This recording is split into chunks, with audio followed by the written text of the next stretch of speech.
Эфирда яңлыктар хезмәте дәвам итә. Студияда Альфия Хамитова. Бүгенге төп темалар хакында кыскасы. Районда Дәүләт Думаһында депутаттар һайлау югары кимәлдә үтте. Кышкы мизгелгә Күлтабан мегафермаһы ныклы аяк баса.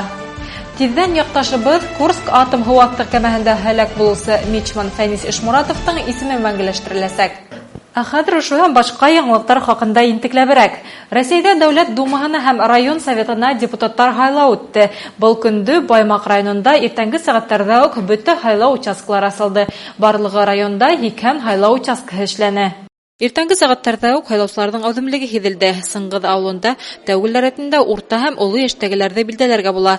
Авылның беренче һайлаучылары сәгать 8-дән алда ук килгәнне. Улар бер кеше менән генә исәпләнмәй, унлап кеше тавыш бирергә өлгерде. Һайлаудан калмайбыз. Һәр вакыт шулай йөрибез. Ил тынычлыгы булсын, һайлаучылар. Без шуны теләйбез инде, ябай халык. Депутатлар безнең өчен закон чыгарып эшләп торган шул. Һайлау участкасында кешеләрнең бер-беренә яхшы мөнәсәбәте күзгә ташлана. Ингән һәр кеше сәлам бирә, байрам менән кутлай, уңышлы һайлау көне теләй. Тавыш бирүләр залында төрле фиркаләрдән килгән күзәтүчеләр бар. Олы яшьтәге һайлаучыларны ихтирам белән каршы алалар, махсус бүләкләрдә әзерләнгән. Һайлаудан калган постоянно һайлайбыз. Алдынгы карашлы әйбәт честный һайлаучы ни депутат булырга тиеш. Шуның өчен һайланым. Әлбәттә һайлайбыз, бит кызыкканабыз бит дөнья, хәл әхвал. Кемде һайлайһың, ничек эшләй ул? Эшләсәк әлбәттә. Кайны күз буяу гына әлбәттә.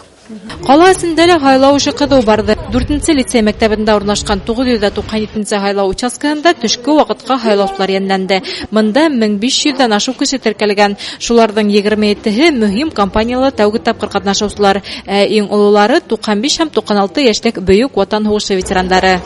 Иртәнге сәгать 8-дә безнең иң беренче булып һайлау белден беренче һайлаучы алды. Ул беренче тапкыр һайлай безнең укучысы Исәнгилдин Илдар.